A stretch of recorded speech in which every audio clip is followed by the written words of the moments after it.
Hey everyone, welcome back to Black Nerds Matter. On today's episode, we have Alana Robinson with us. She is a somatic and self-empowerment coach based in LA. She supports individuals in overcoming obstacles and intentionally creating a life they love. Focused on body-wise self-awareness and intentional alignment, Alana guides clients towards deeper empowerment, resilience, clarity, and self-trust. Her work centers on mind-body integration to help people move past stuckness and cultivate meaningful transformation. Hey Alana, I'm glad to have you on the show today.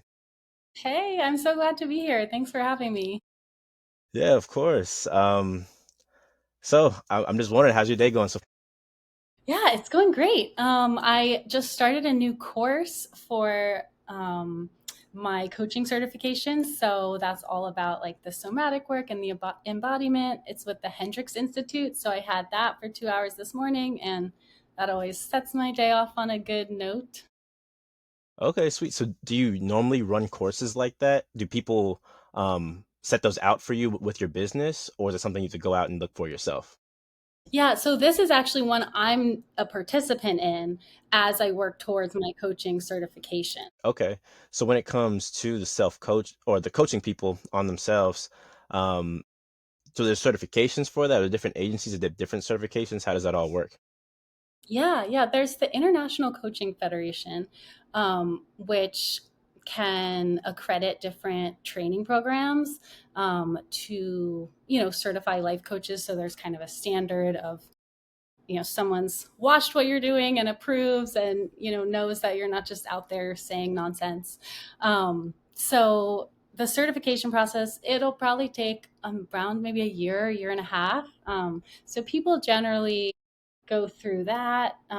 You don't have to, but I am kind of along the certification track, and any courses that I can take to like allow me to bring more and more into my client sessions.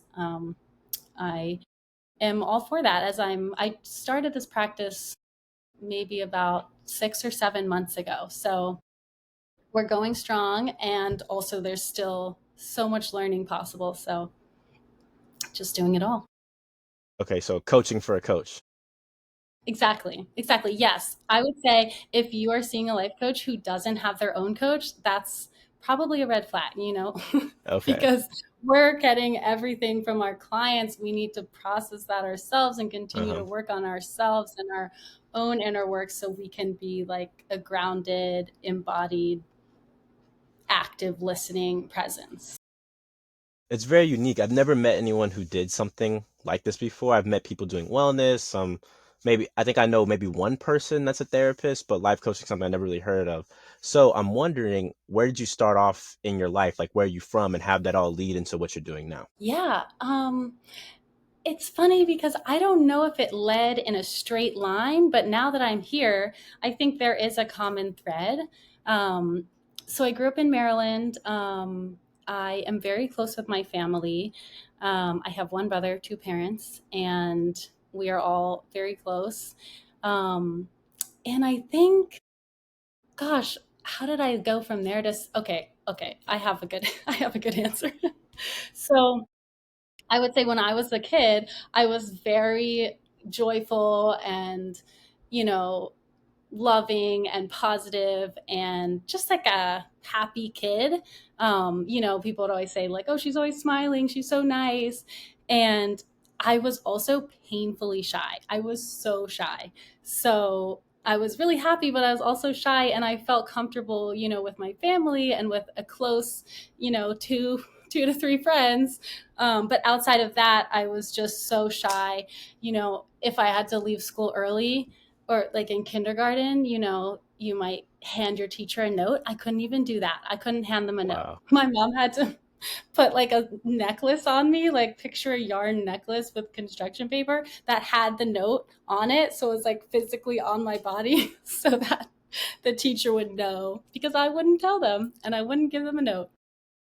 Um, so that's kind of, like my childhood. I was always very shy, which is hard to do a lot of things. It's hard to really connect and build community and show up, build a business. It's hard to do that being shy. So, I did a lot of work to get out of that mindset. And then somewhere along the way, I became less shy, but more self conscious and more like not trusting myself. So I Mm-hmm. really outsource a lot of my decisions. So anything, small decisions, big decisions, like what should I eat for dinner? Like, what color should I paint my nails?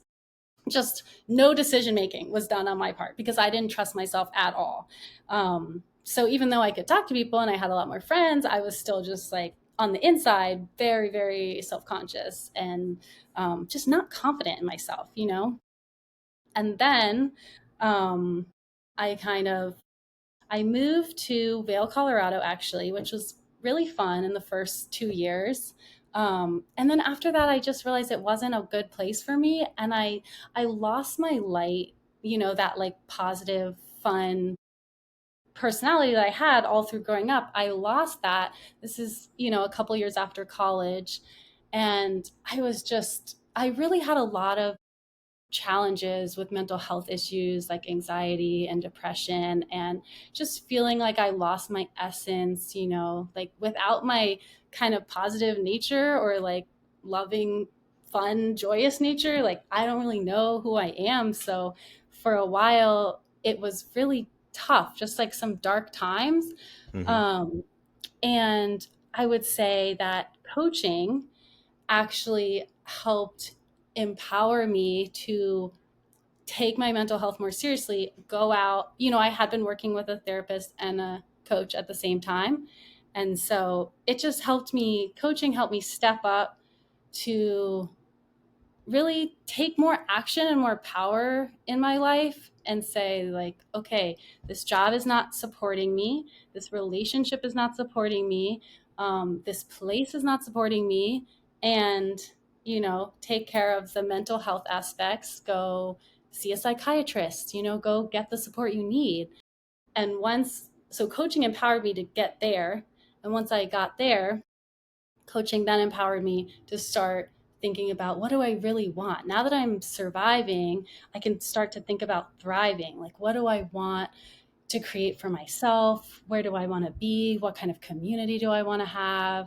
Um, and that's kind of how it all came together. So it really came from a personal journey myself.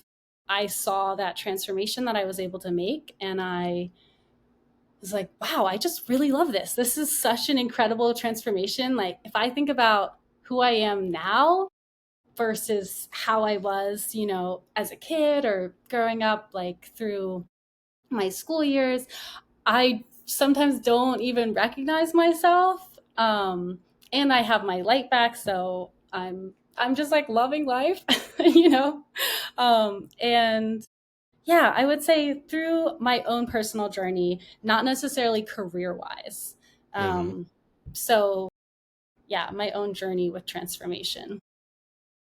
That's wonderful. I love hearing about people who change themselves and decide what they're going to do with, like, when it comes to being happy, because I think that all of us have a natural personality that we have, but there's a better version of ourselves that we have to work to keep. Like, it's almost like getting a new skill, but this eventually becomes you naturally, but you have to keep working at it, whatever the case may be. I know we talked earlier about, like before the call, like I was surfing, whatever. Like now some of this is natural versus before it wasn't. And in that before time, bit embarrassing. It's kind of sucks, kind of tough. So I love hearing that from you. Have you ever heard of a book called Love is Letting Go of Fear? No, but I'm adding that to my book list. I Okay, love that it. it's one of my favorite ones. It helps me so much, like my own personal journey. Like my dad's even reading it now. I've had friends read it, and I love it. I think especially with the kind of work you do, you'd love something like that. Yeah. And going a little back to what you said before, you're talking about you're seeing a therapist and a coach at the same time. For listeners who aren't aware of this, what is the difference between a coach and a therapist or Yeah, life coach? Yeah. that's an amazing question. I think a lot of people wonder that, because it is maybe, they can both be healing and they can both be therapeutic. Hmm. So therapy typically holds space for healing, unpacking trauma, revisiting issues from your past, as well as like diagnosing and developing coping skills for any mental health challenges. So that's therapy. Coaching is most effective once a person is actually ready to make a change and take action. So our sessions are going to be more goal oriented, and they're really going to be focused on the present and future. So coaches will help clients clarify, like, what are your goals? Um, what do you want to create with your life? What is your dream? Identifying any blind spots, creating accountability and taking responsibility for their lives. So helping clients take responsibility for their own lives. Um, and then putting action plans into place to really get there and start to build that. And then I think, the other thing to add is that coaches have a lot of frameworks and tools that we can bring in to empower clients and help them tap into their subconscious mind to bring about these insights that, like, you already have. And I would say coaching, a fundamental principle of coaching is that everyone is already whole, naturally whole, resourceful, and creative as you are. And so there's an idea that you have the wisdom and everything you need already inside of you.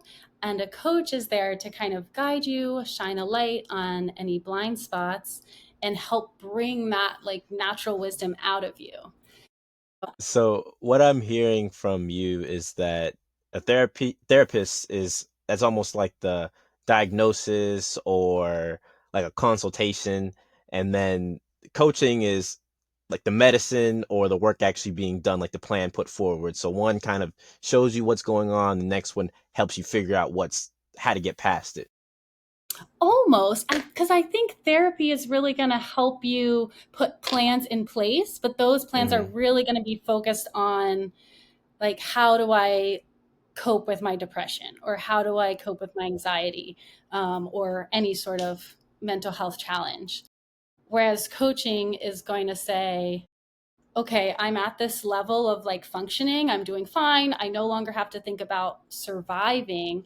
Now I'm ready to think about thriving and going up to that next level. Does that help? Yeah, yeah. That helps. It's just kind of so it's like the next level. It's almost, I'm trying to think of it in scientist terms. That's almost like your PhD in yourself versus the beginning is like college and like high school. And so this is a step above and beyond. Like you're okay with the with just a therapy, but if you get life coach, you can go above and beyond and go even further. Is that kind of, I want to make sure I'm understanding this. Yeah, yeah. I actually love that analogy because, it's funny to say as a life coach, but no one needs coaching, Hmm. right? And so to survive in the world, you don't need a PhD. But if you want to go above and beyond and do this career that you really love, then yeah, you might want to get a PhD. And so, same with life coaching. Okay, I got a good analogy. I just want to make sure people understand because this is something that I'm not familiar with, and I want people to get everything from this. So that's great. I want to know how your transition was because I'm sure you weren't doing this. This haven't been your dream your whole life. So I saw on your LinkedIn that you were doing things like like a snowboard instructor and working at Lululemon. How did you transition from that? And even I know you went to college before to doing the career you are now, and how was the process of okay, I'm uprooting all the things I was doing before. Let's try this whole new thing that I've never tried. Yeah, that's a good question. So, I felt a little lost in my career journey. I graduated college. I had studied community development and applied economics. So I was always really passionate about, like, social justice issues and building equitable communities and making sure everyone has the support and the basic resources that we all need to live and survive. And then I went to Alaska right after college and just had a little fun job, glacier guiding and, like, living in a tent for a summer. And then I said, you know what? This is really fun. I want to do another fun job before I get serious and enter the real world. So then I became a snowboard instructor.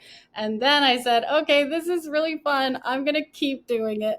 And so that's how I ended up doing snowboard instructing. And I allowed myself to play quite a bit right after college. And all those were great times and also helped with my confidence and ability to, like, speak to groups and guide lessons and teach people things.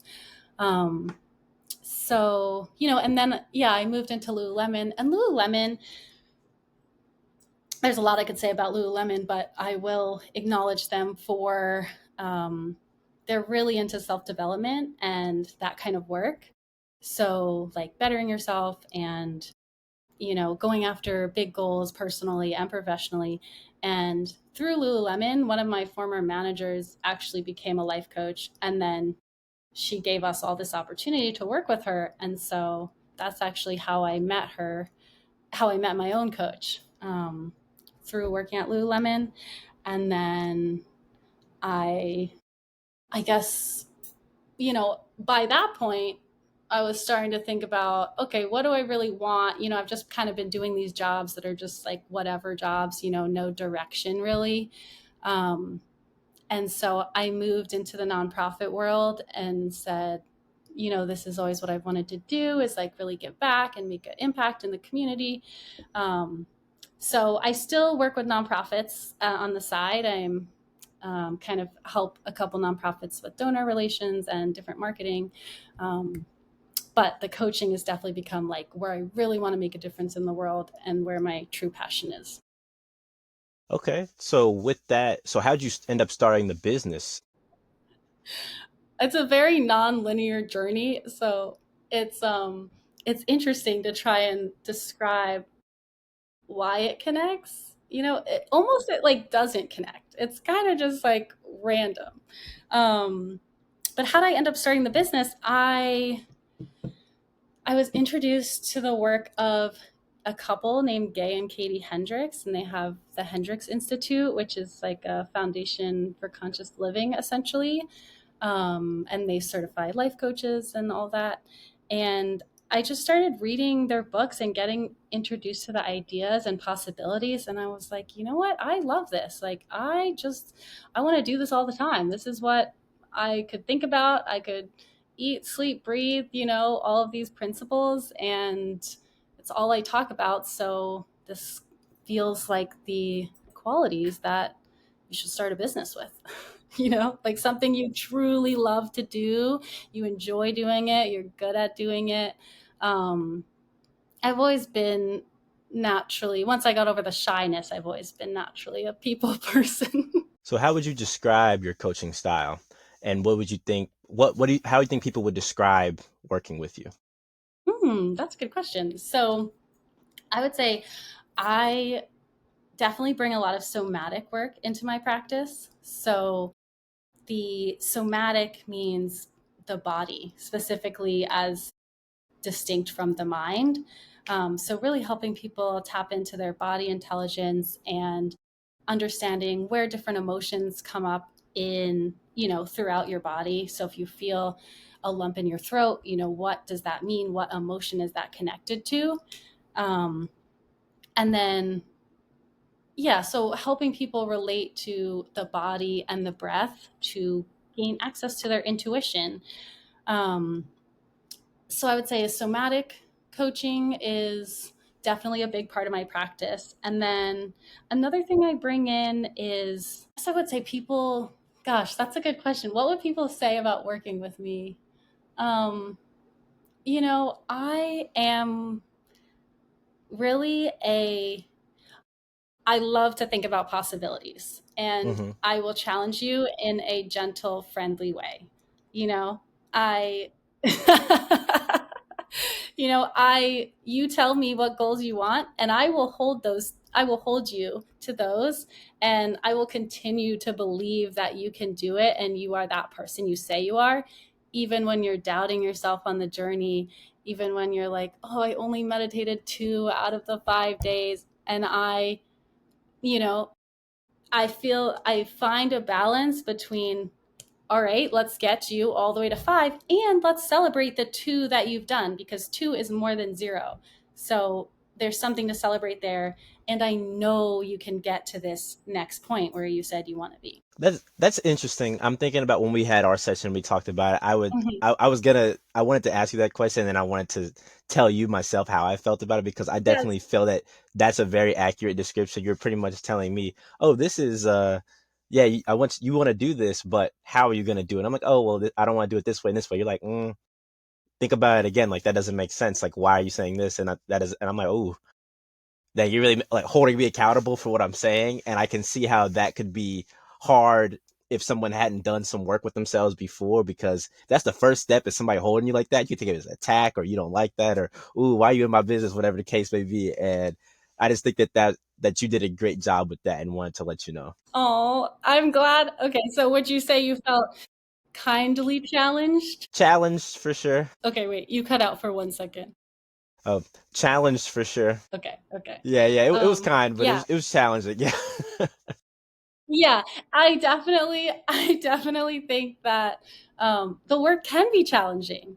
It because any type of change, we're wired to resist a change. We want to stay in this homeostasis. We know it's safe here.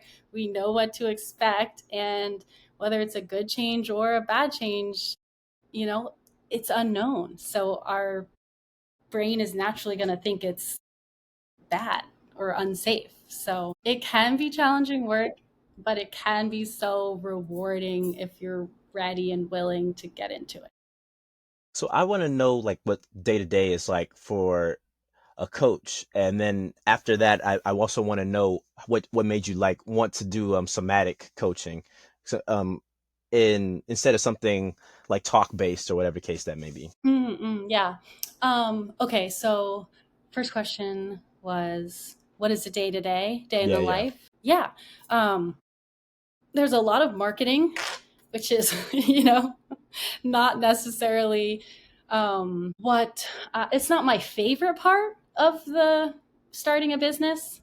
But I think, well, let me start over. A day in the life. I would say I do a lot of marketing, and I do a lot of just talking to as many people as I can. So building relationships, telling people that I'm a life coach, um, going to different like community events or engagements. Like we met at the rock climbing Black Rocks event. So getting out into the community is a big part of what I do. And then I do a lot of training and learning. So I have, like 5 different audiobooks going at once right now. And I have a lot of podcasts that I tune into each week.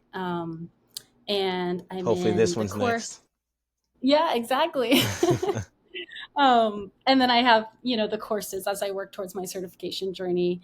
And my favorite part, though, is my client calls and even my introductory calls. So I do like sample sessions like we did, and then my regular client calls. That's definitely my favorite part, because that's when I really get to be in the work and doing the coaching and watching people have these breakthroughs and being part of that.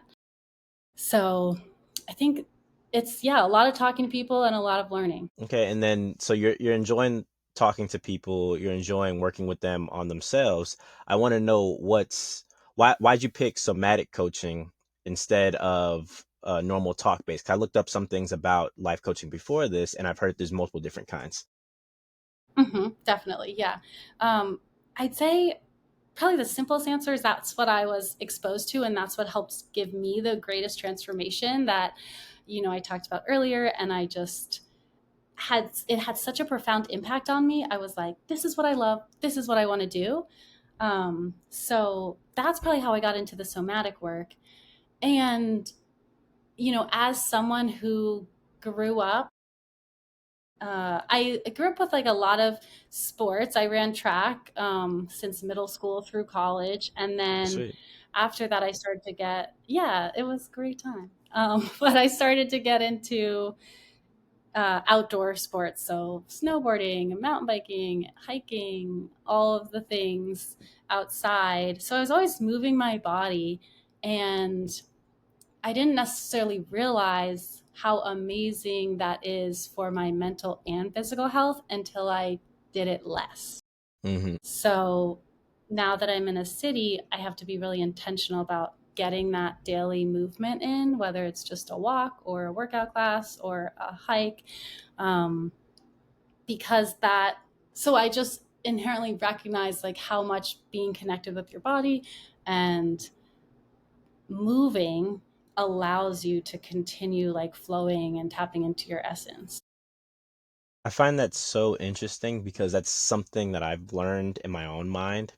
just like for the school I went to was on the water, and I would just work my ass off so much, just type on the computer or whatever. In my senior year, I thought to myself, okay, I'm not going to be here long. Let me go swimming whenever I can. So I would go to class, work out, go running, and then go do a backflip off the pier. And that made my life so much better just every single day doing that. Like, okay, got to get my pier jump, got to get my pier jump. And I realized how much better my life was. And I realized, man, if I would have done this from the beginning, I would have had such a better time. Like, I had a good time, but it's just kind of stuff you learn as time goes on.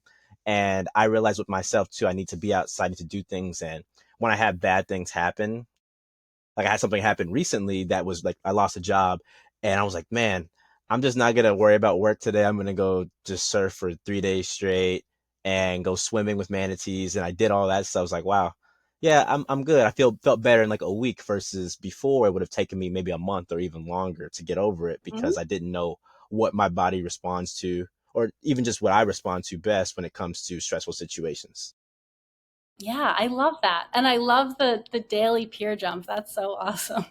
Such a good way to like, get away from the computer and get out there. Um, I have a question for you. So when you went through this experience and you said, I'm just going to take 3 days to go in the ocean and swim and whatnot, um, when you came back, how did you feel about the situation in terms of possibility? So how did you feel when you left versus how did you feel when you got back? I mean, when I left, I just thought, okay, yeah, this sucks. I'm gonna do something that gives me purpose and makes me happy because I was like I know I don't want to hold myself as just a good scientist. Like I just lost a science job. Okay, what other things I want to be good at? I want to be a good surfer. So I decided, okay, I'm gonna be the best surfer I can be a day because right now I'm not a scientist. I don't want to be one right now. So I worked at that, and then I saw improvement, was happy, took videos of myself surfing because like, oh, I bought a camera for this job. I'm not gonna get a chance to use it at this job. Let me just use it for this. And it was really cool. It was a lot of fun. And then when I came back, I still felt kind of unmotivated to do work. So when I still kept feeling that, I decided to do more things that I was motivated to. And versus instead of like self medicating and, drinking or doing something else, I'm like, okay, I want to do things that are fun to me, that I know are good for me and help me get out of a rut. So it was just surfing, swimming, whatever. And now I feel okay, I can go do some job applications. I can go do this and this and that because I feel motivated again. Versus before, I was like, I have no motivation. It's also okay to have no motivation because I've been motivated most of my life. It's okay to have this little rut. Let's just live in it. And now it's better. But I don't know. That's just kind of how I got over it. So I didn't want to dwell on it. Like there's nothing I could do to change what happened.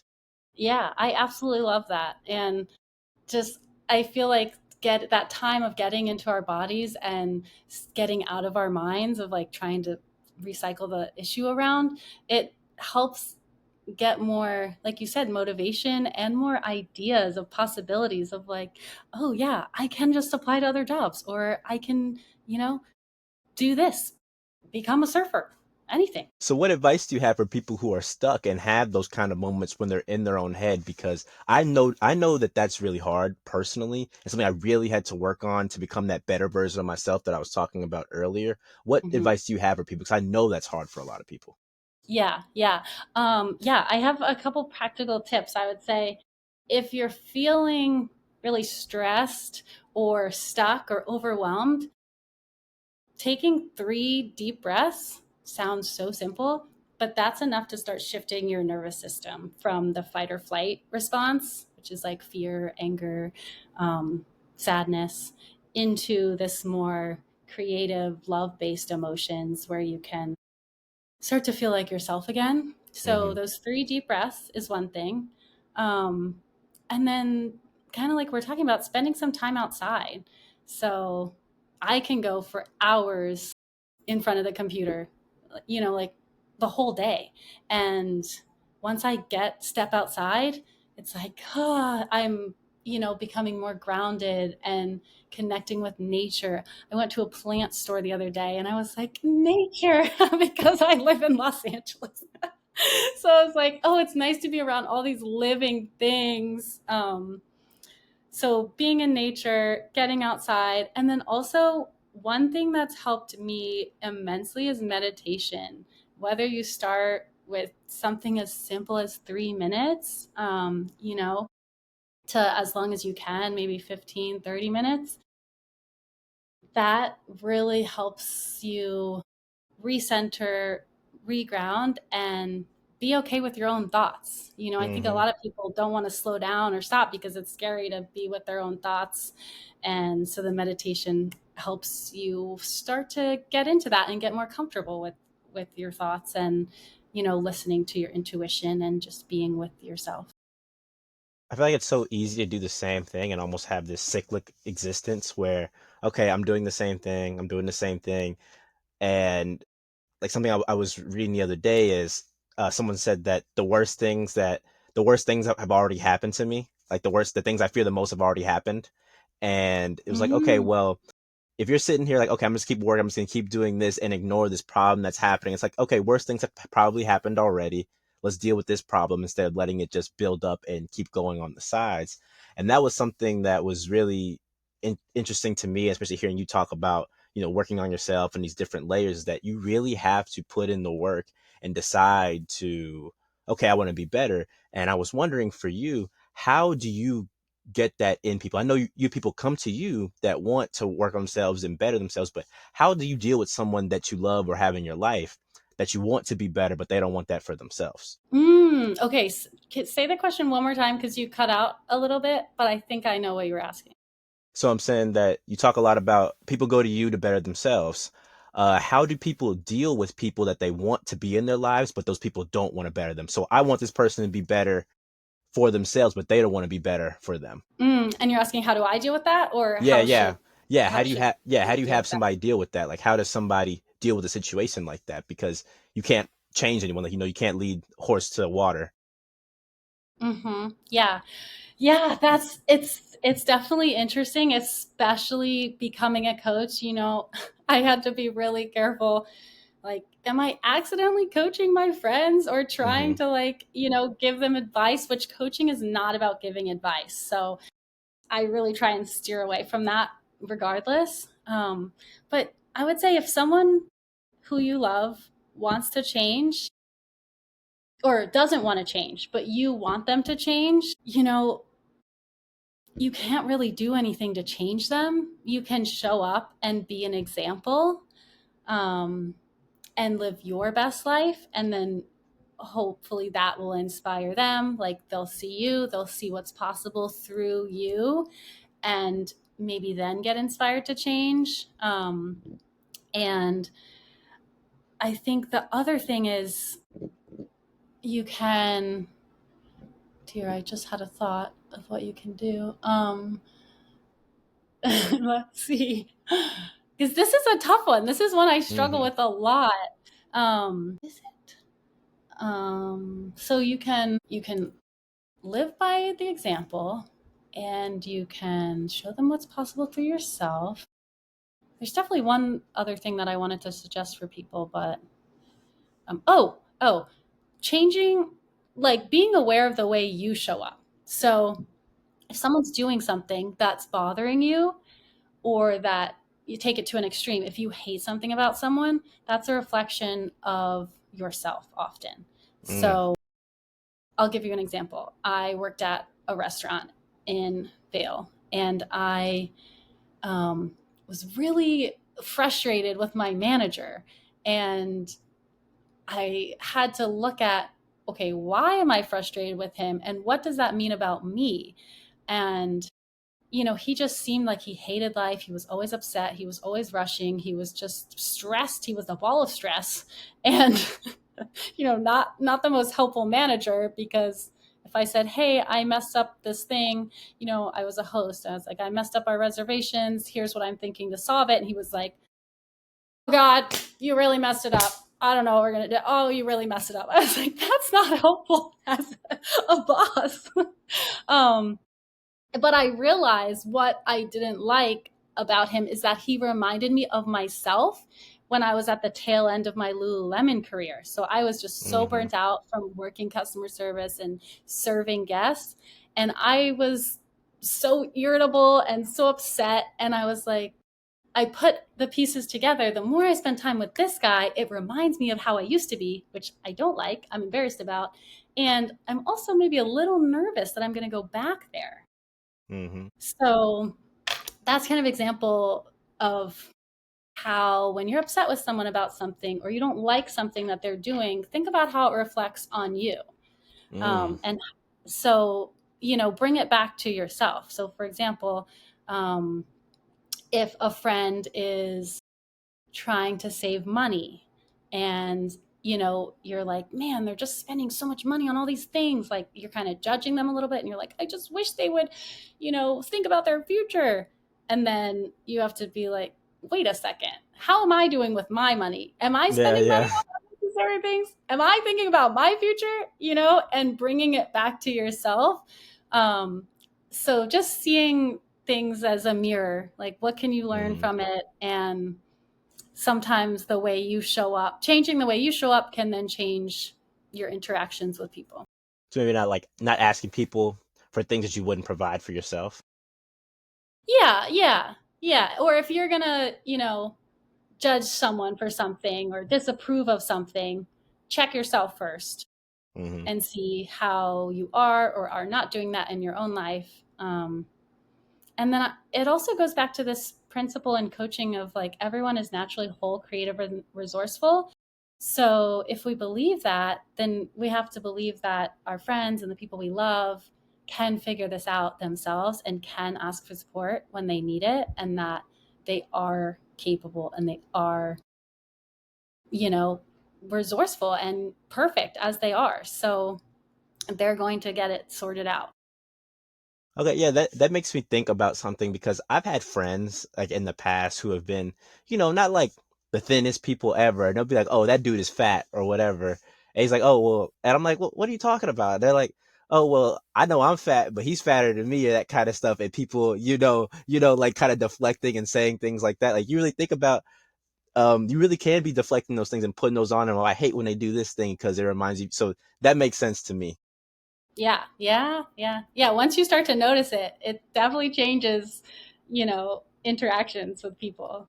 Yeah. So something else I was wondering about is just I want to dive into more about you and just what you have going on. So you were mentioning LA and how, oh, I saw these living things that I'm really happy and I'm in this concrete place. So what are you doing for yourself now to keep yourself happy and to just enjoy the time you're spending in LA?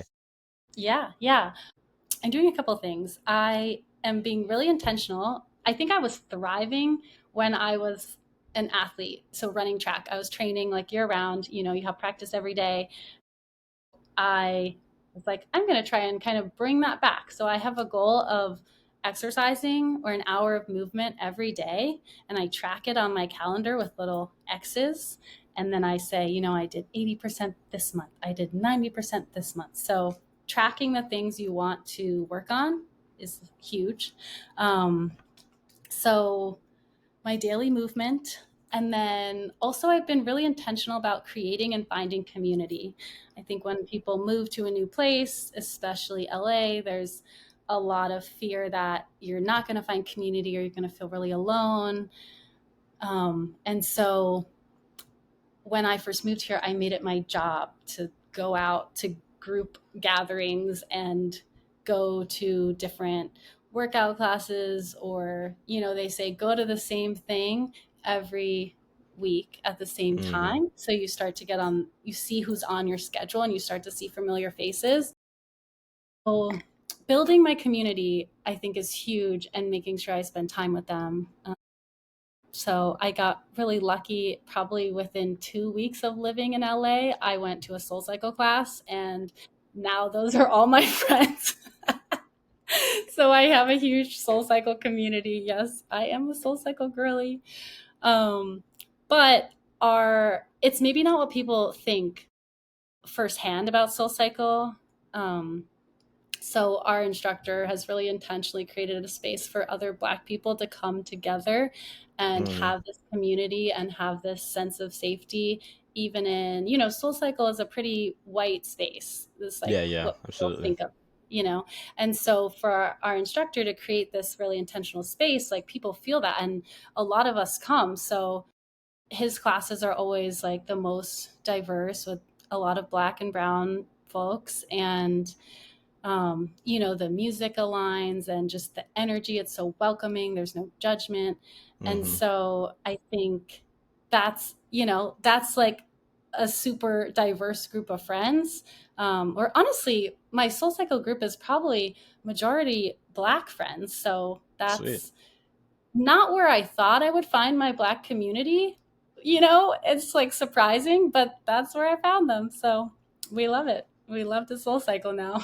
Yeah, because when I think Soul Cycle, I think minivan moms with leopard print leggings. Like that's what I think in my mind. You know what I'm saying? Got like Yes, three, four yes. kids, soccer mom. Uh-huh. Like that's what I think. And that's totally there as well. But for these classes, like shout out to our instructor and, now friend, for creating this space for other Black and brown and not soccer minivan moms to come together and exercise. I want to hear more about your track career. I ran a track in high school. I did long jump and triple jump and went to Junior Olympics for that. Like I loved it. I thought that was going to be my career at one point. Then I was like, don't want to do this anymore and stopped. I want to hear about you and doing it in college and what it was like being a college athlete. Yeah, yeah. I think it was really good. It provided a great sense of structure and a great community of friends. So I did run D1 track and Wow. I ran in Vermont. So that's kind of funny because I was a sprinter, so like 100, 200 meters. And sprinters and cold weather are not really hand in hand, right? It's not even good for the fast twitch muscles. So it's interesting going to school for sprinting in such a cold environment. Um, you know, so I would say I'm so glad that I ran track in college, but I think it was weird. It was a weird adjustment, like just to be straight up, because again with like the race piece, there was a lot of it was a predominantly white school, you know, that includes the track team was like a lot. It was a very white space. And when I grew up sprinting, I was around more of my own community. And so it just became different, I guess, in Hmm. college. But I do think that level of exercise and challenge and the racing was really fun and really allowed me to push myself. That's cool. I'm just hearing about a lot of the outdoorsy stuff you're doing. I mean, I feel like we're bouncing here and there, but I even want to know more about the snowboarding. 'Cause I did that one time at a Big Bear in Mm. California, and that was some of the most fun I'd ever had in my life. It was like an endless wave, and I loved longboarding. I love snowboarding, surfing, as we mentioned before. So tell me how it was being an instructor and what got you into that, and even like your favorite parts about it, because I love going up the slopes and riding up on the lift and then taking a shooter of fireball and going down full speed. Like that was awesome. That's hilarious. Well, I did teach kids, so we were not having fireball on the lift, but it was really fun. I think my favorite part of instructing was hanging out with kids. Kind of makes you feel like a kid. So we're all just out there like having a blast, laughing. Um, I think watching someone like a beginner get a turn progression or finally start to link those turns or get off the lift without falling was always so exciting to just be there in that celebration of accomplishing their goal, which is kind of a parallel to coaching. Actually, it's like I guess I just love being there for that moment of doing the thing, getting your goal. But my favorite part about instructing is if I got a student who was ready for a little bit more of a challenge and it was a powder day and I got to take them into like Vale's back bowls and just ride powder all day, and I was like, I'm getting paid for this and I'm just riding powder with this little shredder. So those are the favorite days. Okay. And what does powder mean? I'm not familiar with snowboarding terms. Yes, powder is like probably to relate it to surfing when you get the most incredible wave, the Okay. most perfect wave condition. It's you feel like you're surfing. Mm-hmm. So when you're in the powder, it's like fresh snow, fresh, Okay. like when we get a lot of snow. So if it snows like 10 inches, then there's all this fresh, picture like fluffy, light snow. Mm-hmm. And the way your snowboard goes through it feels a lot like maneuvering through the water. Okay. And it's just this feeling that is like nothing else. Like I just crave it. I'm like, I love powder. That's actually all I like anymore about snowboarding. I'm just like, I just want the powder days. I just want to feel that like euphoric, feeling of surfing through and going down the hill. And the snow will like spray up in your face, as you do a turn. It's like a powder slash, and you'll spray all the snow up. And that's fun as well. Okay, that's cool. It's funny when I had my experience, I thought I was the weirdest person ever because I ride goofy, which is with my, Hmm. my right foot forward, my left foot back, and I could only turn toe side. Like I could not do heel side. Like I'm horrible at heel side stuff. I could only go forward on my toes, so I'm just sitting there hunched forward the whole time, and I could go left really well. So I told people like, if the slope was just a big circle, I would have the best time of my life because I could turn left so good. All But day going to long. the right, I couldn't do anything. I was like, okay, well, I think I need to go do this again. But that's just for me having a like a longboarding and a surfing background. I was like, oh, this is I'll just do this. And there was one part I didn't even ride on the edge. I just ride flat on the board straight down and be going like fast, like Mach 10. I'm like, oh my, and I almost hit a tree. I was like, dude, I don't want to blow up doing this. So let me calm down and just Uh, go a little different. But I didn't even know I was riding like a skateboard. I didn't even know you had to be on an edge. I had no clue. And then I yes, found an it edge, and toe was the only way I could do it. Heel, Yeah, no, I couldn't do heel. I couldn't go back left at all. I couldn't go that's right at all. so common. There's always a side that people prefer, and that's harder to learn at first. So for mine, I think mine, I didn't like toes. I could not turn onto my toes. It was terrifying. Yeah, there's always a side that feels more comfortable. Once you get to that other side, it'll change the game.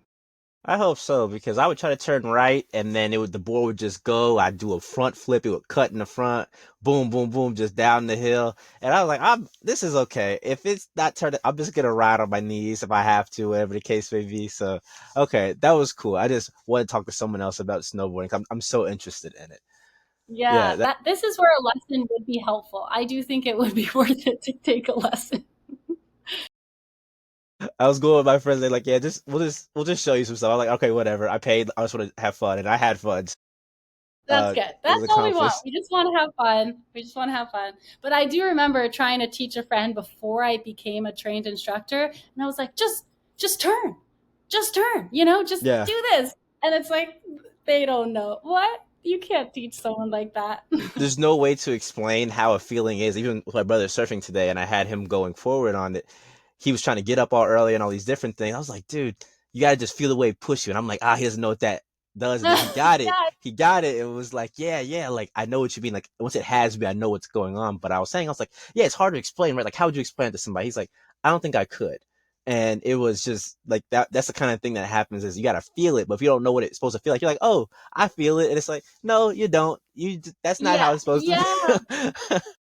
Yes, that's such a good parallel because the teacher, like the snowboard teacher, knows how to explain that thing that feels unexplainable. And so how did that help you with your somatic coaching? So you've had this experience with people with snowboarding, but how about thinking with their mind? How does that work?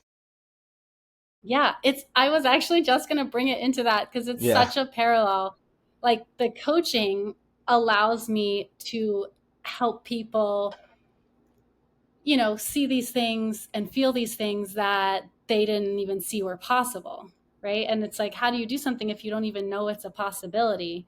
So to work with a coach, you can then see this greater field of what's possible, and the coach can guide you in a sense, like, okay, this is how it could feel, or this is what we're working towards, and it's different than teaching, but it's still kind of I think it's kind of similar to the snowboard instructing, I guess, because you're teaching the principles, you're teaching different methods and concepts and exercises to do. But ultimately, they're doing it. They're the ones Mm-hmm. turning on the snowboard. And in coaching, they're the ones showing up in their lives, making different choices, doing the work, doing the exercises that I recommend, you know, doing the meditation so they can learn how to tap into their own intuition. And yeah, I could definitely see that parallel. So all your clients are riding toe side on powder in their minds now. Yeah, essentially. Yeah. No, they're riding toe side and heel side. They're doing their full Okay. S turn. Okay. Full I don't S know turn. what that means. You lost me. So That's yeah, when you you've do. lost That's me. when. That's when you do a toe side and a heel side. Okay. Well, we hope I'll get there at some point. We'll have to get out there on the slopes, I guess. So I'm wondering, I asked this question to everyone on Black Nerds Matter, but I want to know what makes you a nerd? Yeah, I love this because when I first read that, or actually when you first said, "Oh, I have a podcast that you should be on. It's called Black Nerds Matter." I was like, "Oh, I never really considered myself a nerd." But um, I've always loved learning. I love studying and I love learning, and I think that's like the definition of a nerd, perhaps. That I can just get engaged in a topic and go deep, like go study it for hours and just learn everything there is to know about it. And luckily, that's, how I feel about coaching and different like conscious living principles is I can just dive in and study for days, weeks, months. I just love it so much. So I So, love learning. Short answer. okay. So learning, that's your nerdy quirk, huh? I guess so. Yeah. Okay, sweet. I want to know now what what kind of advice would you give to Black creatives wanting to get into the kind of work you do, whether that's wellness, coaching, therapy? What kind of avenues would you send them down to have this kind of career? Yeah, yeah, to have the career themselves. Yeah, yeah. Yeah. Um, I would say one, working with a coach or therapist, whatever it may be, the avenue that you're interested in, is incredibly helpful just to get you from point A to point B, and to kind of be that guide in starting something new. And then I have a couple book recommendations. If I can give a book recommendation, Go ahead. I already gave one earlier. It's only I fair you know get I at least one. love it. Okay. So I would say The Big Leap by Gay Hendricks. I absolutely love. Um, and then, gosh, there's really any book by Gay and Katie Hendricks. That's the couple that I'm in their institute studying. Um, and then probably Conscious Living, which is also by them. Those are two really good ones to start to get into that body intelligence work, and start to see what's possible there. And then I would say, I think start to believe that you can do it and start to, if you say, I know I can become a life coach, like find reasons that back that up, right? Because sometimes we're so worried about something like, oh my gosh, I'll never be able to do it. And if that's what you're focused on, your mind is going to find all the reasons why you are, in fact, never going to be able to do it, right? So we want to flip the script and say, I am going to become a life coach, and here are all the reasons why. They could be tiny. It could be like, because my friends like to talk to me, because I, you know, love reading, because I want to help people. It could be any little thing, but focus on what you want to do and what you want to create and where you're going versus what you don't want. Okay. So speaking of goals, where are your next goals for your practice, my dear little self, and where do you see yourself going in the next few years with it? Yeah, that's such a good question. Because I'm kind of at this point where I set a bunch of goals, move to Los Angeles, find my community, find a job, find like my, true purpose. And I've done all those things. And now I'm like, wow, what else do I want? I'm in this fun place of creating that. So I would say I really want to build this business to be my full-time thing. And then I want to be able to use it to make a positive impact in the world. So bringing more mindfulness into all different communities, especially like marginalized communities and other Black communities. Um, so I also want to be like financially successful enough that one, I can live the life that I want, show Mm-hmm. people that it's possible, and that this is a goal that you too can achieve. And then also so I can, kind of give back and make programs for people who can't afford to work with a coach, like still make it accessible for people who might be in a different financial position. So, yeah, building the business, building my own financial wealth, and then being able to give back and support my community. Yeah, ain't nothing wrong with wanting more money, bro. Nothing wrong with that at all. I feel like we're all working to get to that point. There's no obviously we do things because we love them and we enjoy the Mhm. people that it involved in our things, but it's important to be able to afford food, snowboarding, and all the Mhm. other fun stuff in between. Yeah, exactly. Yeah, money gives you choices, so we do Yeah, so you're want that. talking about possibilities. That's something that definitely gives possibilities. Yeah, yeah, yeah. Okay, sweet. And then so we have one more for you before we log off. So how do you think people so like for a lot of our black creatives that are we're speaking to on this show, we get stuck in our head doing things, we get very tired of working or even being in these spaces that aren't created for us. What are three things you recommend to center yourself when things are getting tough? I know we talked about the deep breathing, but I want three more. Oh, three more. Okay, let me think for one moment. Okay, three things that we can do. This is a good one. When you're feeling stuck or overwhelmed or just, not supported in your environment, stop what you're doing and think of one thing you can do in the next 10 minutes that will make you feel good and make someone else feel good. And it can be simple. Maybe call your mom or walk your dog or say hi to your neighbor, call an old friend. So, one thing you can do that will make you feel good and someone else feel good, and go do it. And that will help you shift back into your body. Like, we as humans love helping people. So, to be able to like go help someone and also help yourself will help you feel better. So, that's one. All right, let me think of another one.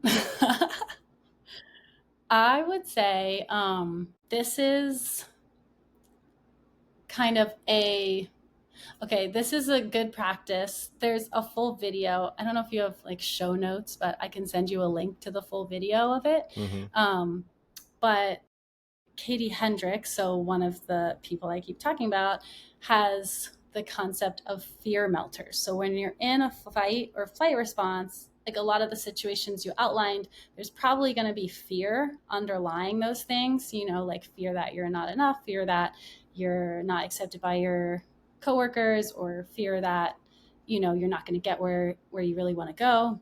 Mm-hmm. Um, so there's a couple different fear melters based on what fear reaction you're having. So, one, to know the fear reactions, there's fight, um, flight, which is like run away from the fear.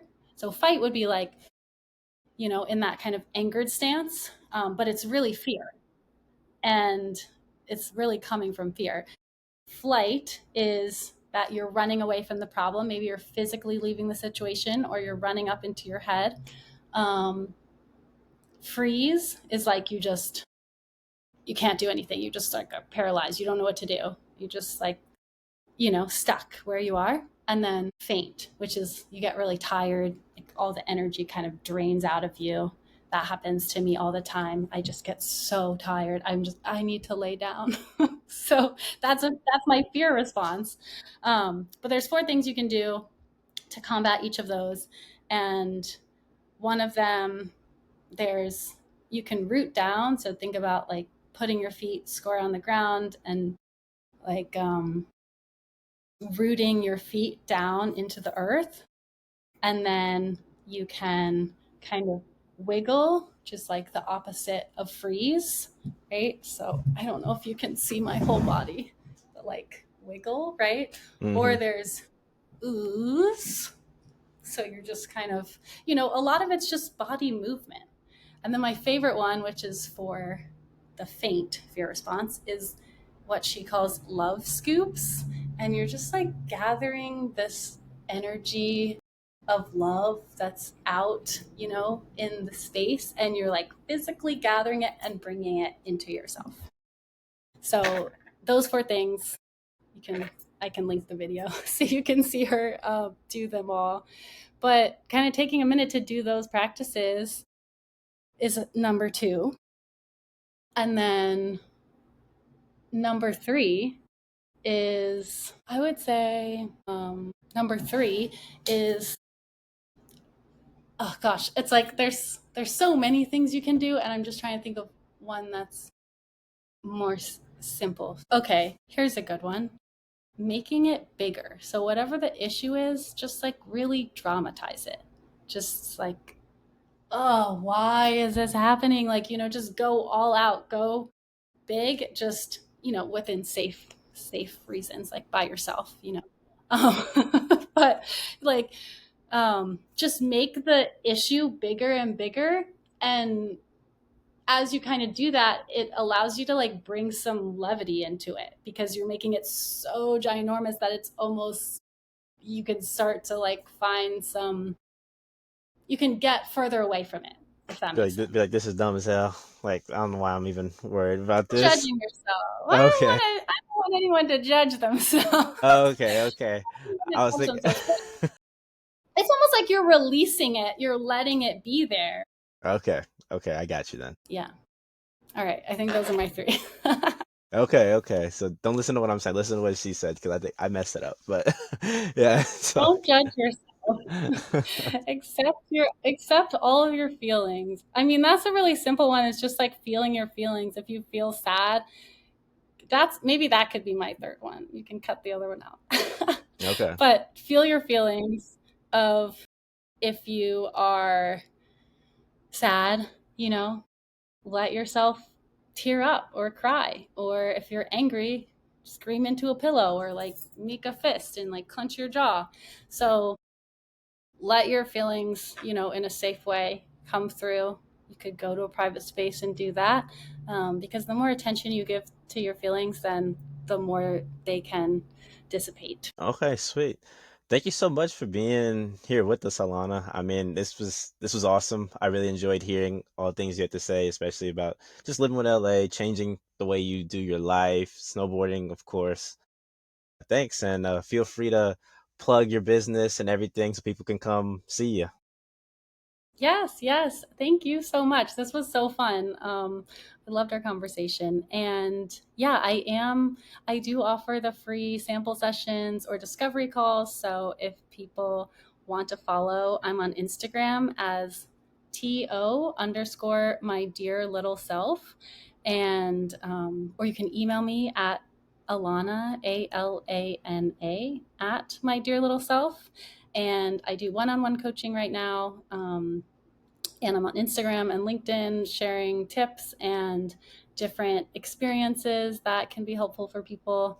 So, yes, please reach out. I would love to talk to you, even if you just have questions or if you want to do a full sample coaching session. I am happy to work with you. I would love it. Cool.